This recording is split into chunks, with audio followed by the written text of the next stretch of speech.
The road to open warfare between Iran and Israel was not a sudden explosion, but really a slow, agonizing burn that spanned over a year.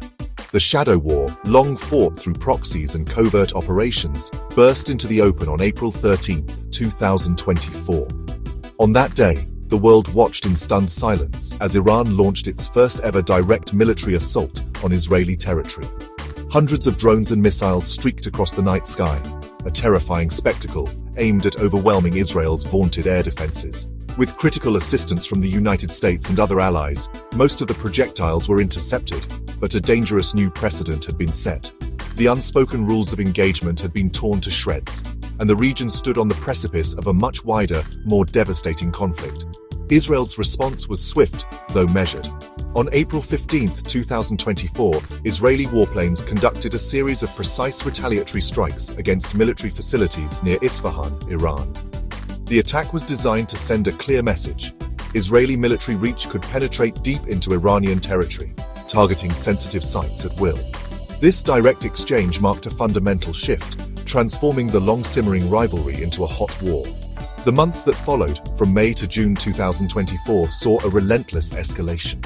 Cross-border attacks became a daily reality, cyber warfare crippled infrastructure on both sides, and intense bloody fighting erupted with Iranian-backed proxies, most notably Hezbollah in Lebanon, which drew the conflict onto a devastating new front. The international community, paralyzed by the speed of the escalation, scrambled to react. The United Nations Security Council convened an emergency session in August 2024, but the meeting ended in deadlock, a stark reflection of the deep geopolitical divides hampering any unified response. As winter approached, the human toll mounted catastrophically. By October 2024, a severe humanitarian crisis had taken hold. Over 1 million people were displaced in Lebanon alone, fleeing the relentless Israeli bombardment, while hundreds of thousands abandoned their homes in the border regions of both Israel and Iran. The conflict was no longer a distant threat, but a daily nightmare of sirens, explosions, and displacement for millions of ordinary people caught in the crossfire. A glimmer of hope emerged in early 2025. Secret peace talks, quietly mediated by the European Union and key Gulf states, commenced in Oman. For a few months, it seemed a diplomatic off-ramp might be possible, but this hope was brutally extinguished. On June 13, 2025, citing intelligence that Iran was on the verge of producing a nuclear weapon, Israel launched a massive surprise attack on dozens of Iranian nuclear and military targets. This was the point of no return. Iran retaliated with its own ballistic missile strikes against Israeli cities, and the conflict morphed into a full-blown air war. The shadow war was officially over, replaced by the grim reality of direct, state-on-state combat.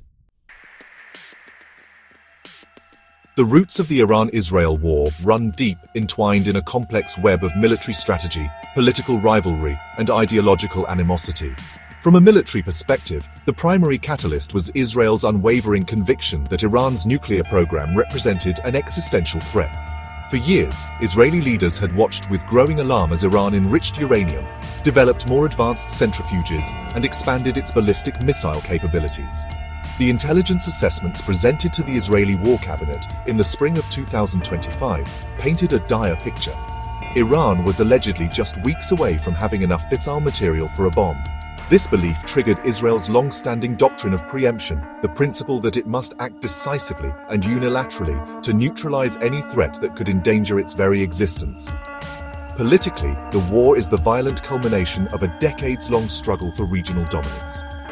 Since the Islamic Revolution of 1979, Iran has positioned itself as a revolutionary power, seeking to export its ideology and challenge the US-backed order in the Middle East. It built a network of powerful proxy forces, the Axis of Resistance, including Hezbollah in Lebanon, Shia militias in Iraq, and the Houthis in Yemen. For Israel, this network represented an ever-tightening ring of fire around its borders. The escalating attacks from these groups, armed and funded by Tehran, were seen not as isolated incidents, but as part of a coordinated strategy to bleed Israel dry, making a direct confrontation with the patron state, Iran, seem increasingly unavoidable. Underlying the strategic and political tensions is a profound religious and ideological chasm. The Islamic Republic of Iran, a Shia theocracy, has long used fiery rhetoric denying Israel's right to exist, frequently referring to it as the Little Satan and calling for the liberation of Jerusalem. This is not mere political posturing, it is a core tenet of the regime's identity, deeply embedded in its revolutionary ideology. For many in Israel, a Jewish state established in the wake of the Holocaust, such language is taken with the utmost seriousness. This clash of identities, a revolutionary Islamic republic versus a democratic Jewish state, created a zero-sum dynamic where compromise was seen as weakness and coexistence as impossible, fueling a deep-seated and mutual distrust. The final push towards war was also shaped by the domestic political calculations of the leaders involved. In both Jerusalem and Tehran, hardline factions had gained ascendancy, marginalizing voices that called for restraint and diplomacy. For Israeli leaders, a decisive military strike was seen as a way to restore deterrence and rally a fractured nation against a common enemy. For the Iranian regime, confronting Israel and its American backer was a way to project strength, suppress internal dissent, and validate its revolutionary credentials in the eyes of its supporters across the region.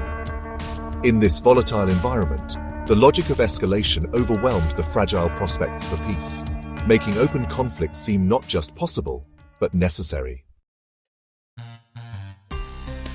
In the midst of escalating bombardments and rising casualties, a desperate diplomatic push culminated in a moment of fragile optimism.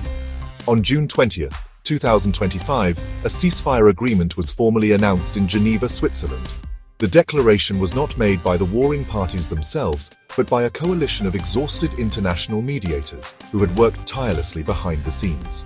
The joint announcement was delivered by the United Nations Secretary-General, the European Union's foreign policy chief, and the Foreign Minister of Oman, whose country had served as a crucial and discreet back-channel for communication. The world held its breath, hoping this agreement could pull the region back from the brink of a catastrophic, all-consuming war that threatened to draw in global powers. The terms of the Geneva Agreement were ambitious and comprehensive, reflecting the complexity of the conflict. The first and most immediate provision was a total cessation of all hostilities. This included an end to Israeli airstrikes, Iranian missile launches, and all cross-border attacks by proxy forces like Hezbollah.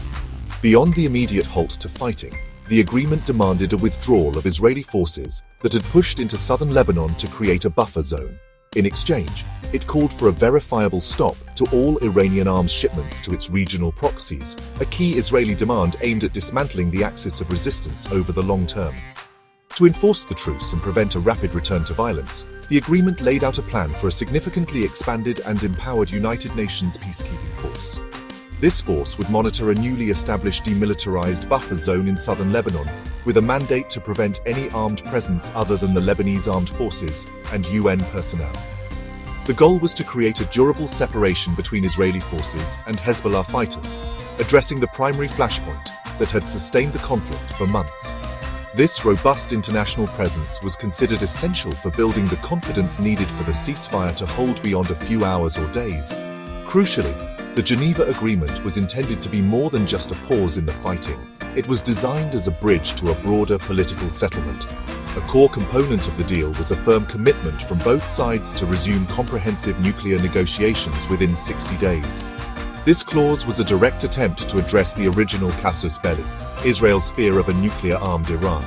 By linking the immediate security situation to the long-term strategic threat, the mediators hoped to create a pathway toward de-escalation that could lead to a more stable and lasting peace, moving beyond temporary fixes to tackle the fundamental drivers of the war.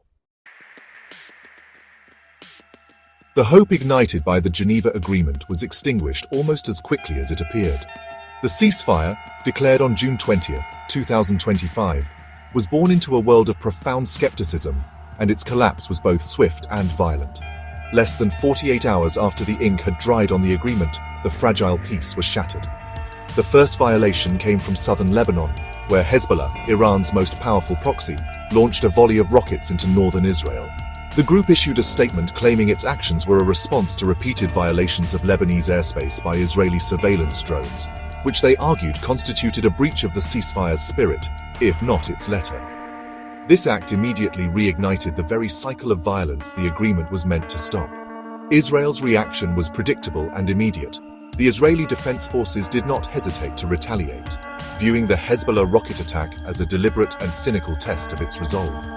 Israeli warplanes and artillery unleashed targeted strikes on what the IDF described as Hezbollah command posts and rocket-launching sites in southern Lebanon. These limited skirmishes rapidly escalated, and within hours, the familiar sounds of air raid sirens and explosions once again echoed across the border region.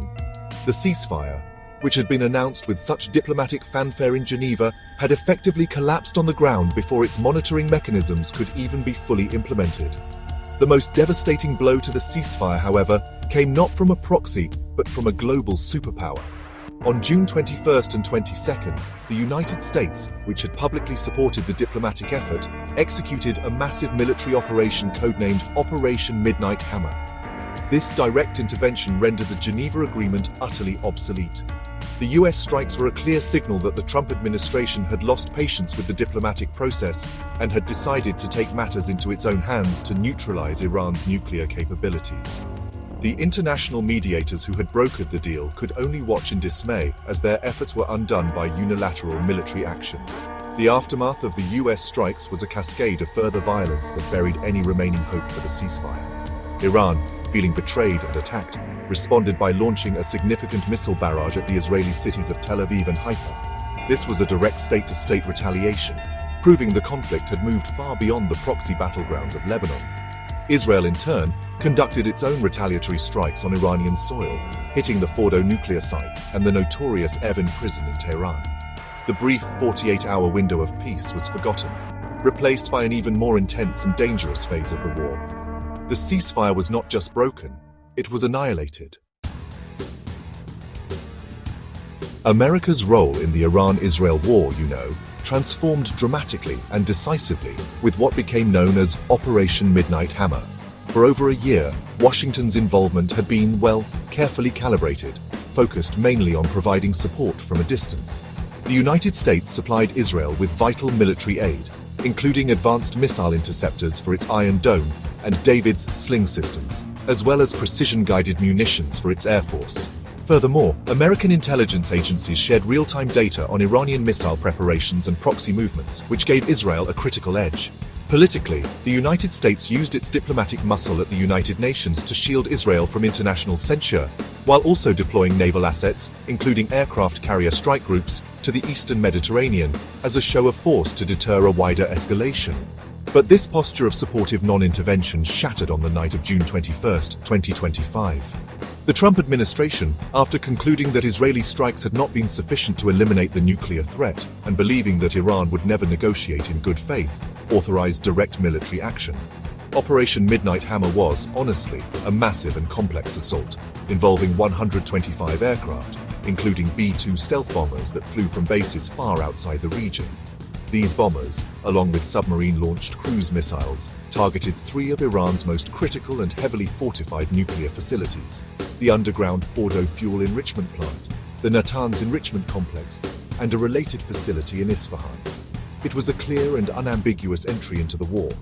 The scale of the American attack was designed for maximum impact, aimed at setting back Iran's nuclear program by years, if not permanently crippling it. The US military deployed a staggering 75 precision-guided weapons. Among them were 14 GBU-57 massive ordnance penetrators, or MOPs, 30,000-pound bunker-buster bombs, specifically designed to destroy deeply buried and hardened targets like the Fordo facility, which was built into a mountain. Satellite imagery released in the days following the strikes confirmed that the operation had caused severe and extensive damage, particularly at Fordo. The message was unequivocal. There was no facility in Iran that was beyond the reach of American military power. The decision to launch Operation Midnight Hammer was, as you might expect, politically contentious within the United States. The Trump administration did not seek formal congressional authorization for the strikes, notifying only a select group of Republican leaders and bypassing the traditional Gang of 8 congressional briefing process. This move drew sharp criticism from Democrats and some national security experts. Senator Mark Kelly, a former astronaut and a prominent voice on military affairs, publicly questioned the lack of a clear endgame, warning that the strikes could provoke a wider regional war without a strategy for what comes next. President Trump, however, remained defiant, publicly threatening Iran with, quote, far greater attacks if it did not return to the negotiating table on America's terms. The Iran-Israel war, and particularly America's direct intervention, has fractured the international community, creating deep and dangerous geopolitical fault lines. The world is not united in its response. Instead, nations have largely coalesced into distinct blocs based on long-standing alliances and strategic interests. On one side, Israel and the United States have found support, albeit sometimes cautiously, from their traditional Western allies. The United Kingdom, France and Germany, while publicly urging de-escalation and a return to diplomacy, have largely placed the blame on Iranian aggression and its pursuit of nuclear weapons. Their calls for restraint are primarily directed at Tehran, urging the regime to negotiate under the immense pressure of military strikes. In the immediate region, the response from Arab states has been a delicate and precarious balancing act. Gulf monarchies like Saudi Arabia and the United Arab Emirates, which have long viewed Iran as their primary regional rival, have privately welcomed the degradation of Iran's military and nuclear capabilities. Publicly, however, their statements have been models of restraint, calling on all parties to de-escalate and avoid a wider conflagration that could destabilize the entire Arabian Peninsula and disrupt global energy markets. Other nations, such as Egypt and Jordan, which have peace treaties with Israel, have focused their efforts on mediation, working alongside Oman and the EU to try and establish channels for dialogue and provide humanitarian access to affected areas. On the other side of the divide, Iran has found crucial diplomatic support from Russia and China. Moscow, which has deepened its strategic alliance with Tehran in recent years, swiftly condemned Operation Midnight Hammer as a flagrant violation of international law and a reckless act of aggression.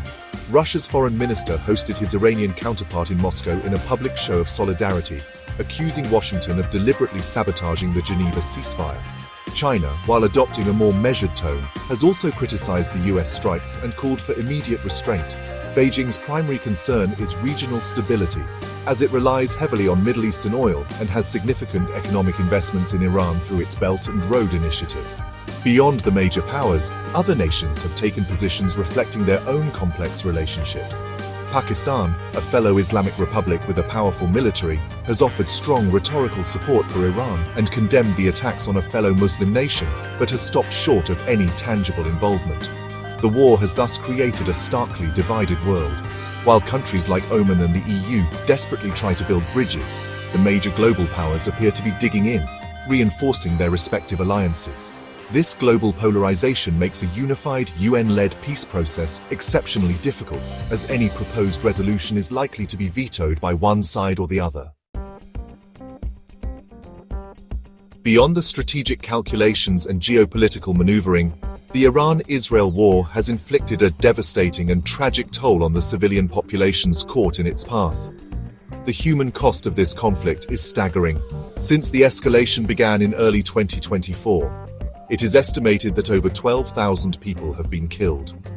The majority of these casualties have occurred in the most intense theaters of fighting, the heavily bombarded regions of southern Lebanon and the northern border communities of Israel. In Iran itself, casualties from the Israeli and American strikes on military facilities have been reported, while the recent Iranian missile attack on Tel Aviv and Haifa resulted in at least 86 people injured, bringing the horror of the war directly into Israel's most populous urban centers. The conflict has also triggered a massive and heart-wrenching refugee crisis, one of the largest the region has seen in decades. The relentless air and artillery exchanges have forced millions to flee their homes in search of safety. In Lebanon, a country already struggling with economic collapse, an estimated 1.5 million people have been displaced, creating an overwhelming humanitarian emergency. In northern Israel, once thriving towns and kibbutzim have become ghost towns, with over 200,000 residents evacuated to safer parts of the country. In western Iran, near the border with Iraq, tens of thousands more have fled their homes, fearing further strikes and the spread of the conflict. The physical destruction of infrastructure has been catastrophic, setting back development in the affected areas by decades. In Lebanon, entire neighborhoods have been reduced to rubble, with homes, hospitals, schools, and power plants systematically destroyed by Israeli airstrikes aimed at eliminating Hezbollah's presence. Northern Israel has also suffered significant damage to its buildings and civilian infrastructure. The recent strikes inside Iran have not only crippled its nuclear facilities at Fordo, Natanz, and Isfahan, but have also damaged surrounding military sites and civilian areas. The destruction of essential services like power and water has compounded the suffering, leaving millions vulnerable to disease and privation. For the people living through this nightmare, the psychological scars may be the most enduring. A generation of children is growing up to the soundtrack of air raid sirens and explosions, their lives defined by fear, loss, and uncertainty. The constant threat of violence has shattered any sense of normalcy, creating widespread trauma and anxiety. Families have been torn apart, livelihoods have been destroyed, and entire communities have been erased from the map. The human cost of this war is not just measured in the number of dead and displaced, but in the millions of broken lives and the deep-seated hatred and grief that will poison the region for years to come. As of today, June 24th, 2025, the military situation in the Middle East remains exceptionally tense and volatile. The ceasefire agreement announced in Geneva on June 20th is in tatters, rendered meaningless by the major US, Iranian, and Israeli strikes that followed. On the ground, both Israeli and Iranian forces are on their highest state of alert, anticipating the next move in a deadly chess game. While Operation Midnight Hammer and subsequent Israeli strikes have inflicted severe damage on Iran's known nuclear infrastructure, particularly the hardened Fordo facility, no one believes its capabilities have been entirely eliminated. Iran retains a formidable arsenal of ballistic missiles and a network of committed proxy forces, ensuring it can still inflict significant pain on Israel and its allies. Diplomatic efforts have been thrown into chaos. Following the collapse of the ceasefire, formal peace talks are completely stalled. The international community is in a state of frantic but so far ineffective damage control. The United Nations and the European Union continue to issue urgent calls for de-escalation and a return to the negotiating table. But their pleas lack the necessary leverage without the backing of the United Security Council. The direct American intervention has fundamentally altered the diplomatic landscape, sidelining the multilateral efforts of mediators like Oman and the EU. The focus has now shifted to a dangerous bilateral standoff between Washington and Tehran, with the world watching to see if diplomacy can be salvaged from the wreckage. The global reaction to the current state of affairs remains deeply polarized. Western powers are doubling down on a strategy of coercive diplomacy, pressuring Iran with the threat of further military action to force it back into negotiations on terms favorable to the US and Israel. President Trump's public threats of far greater attacks are a central component of this high-stakes strategy. Conversely, Russia and China continue to provide diplomatic cover for Iran, condemning the US actions and calling for an unconditional halt to the aggression. This division has created a permissive environment for further escalation, as both sides believe they have the backing of a global superpower. Within the United States, the political fallout from Operation Midnight Hammer continues to grow. The Trump administration's decision to act unilaterally has sparked a fierce debate about presidential war powers and the lack of a coherent long-term strategy. Critics argue that while the strikes may have achieved a short-term military objective, they have made a wider regional war more likely and have potentially pushed Iran to secretly accelerate its nuclear weapons program.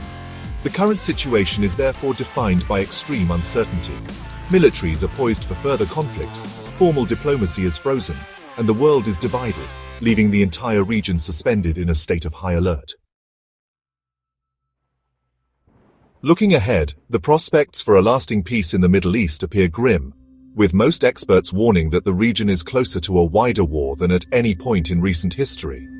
A primary concern among intelligence analysts is that the American and Israeli strikes, while damaging, may have the unintended consequence of strengthening Iran's resolve to acquire a nuclear bomb. The attacks have likely reinforced the belief among Tehran's hardliners that a nuclear deterrent is the only ultimate guarantee of the regime's survival. This could drive the program further underground, making it harder to monitor and creating a breakout scenario where Iran develops a weapon in secret, presenting the world with a terrifying fait accompli. The risk of the conflict escalating horizontally, drawing in more actors and spreading to new fronts, remains alarmingly high. Experts fear that if backed into a corner, Iran could retaliate in ways that go beyond direct missile strikes on Israel. Tehran could activate its proxy cells to attack US military bases in Iraq and Syria, or target the interests of American allies in the Gulf. The most dangerous scenario involves an attempt by Iran to disrupt or close the Strait of Hormuz, a narrow waterway through which a significant portion of the world's oil supply passes. Such an act would trigger a massive global economic crisis, and would almost certainly provoke a full-scale military response from the United States and its allies. The chances for a durable peace are seen as exceptionally low in the current climate. Any path to a negotiated settlement depends on two critical and uncertain factors: whether Iran feels it can afford to negotiate under extreme duress without appearing to capitulate, and whether the complex web of proxy forces, particularly Hezbollah, can be effectively controlled and demobilized as part of a deal. Furthermore, the lack of a clear, articulated long-term strategy from the Trump administration is a major source of concern for critics and allies alike. Without a clear diplomatic endgame, many fear that the cycle of strikes and counterstrikes could spiral out of control, leading to a war that no one wants but no one knows how to stop. Ultimately, the future of the region rests on a knife's edge. The coming weeks will be critical. If Iran chooses to retaliate forcefully for the recent strikes, it could trigger the far greater attacks threatened by President Trump, leading to an all-out war with devastating consequences. Alternatively, if the immense international pressure and the threat of further destruction can force the parties back to some form of negotiation, a fragile de-escalation may be possible. However, the deep-seated animosity, the shattered trust, and the powerful domestic forces pushing for confrontation on all sides suggest that the path of least resistance is one of continued and potentially expanding conflict.